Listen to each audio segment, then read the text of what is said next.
magluluto tayo ng papaitan. Wala na kasi nagluluto sa akin dati kasi may tagaluto. Ganyan. So, ito po, yun o.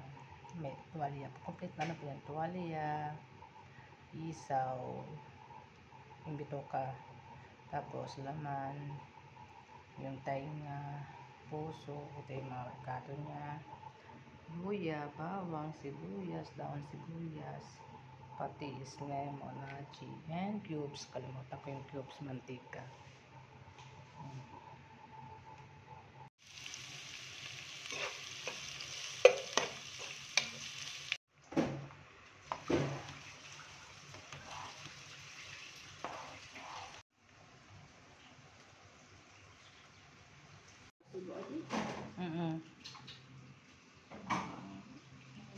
Duty ka ngayon?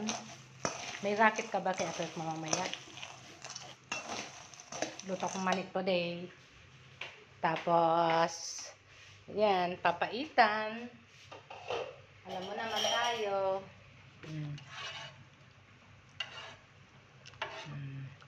Yan man ang luto ni Ate Sara. Ito naman luto ko, papaitan.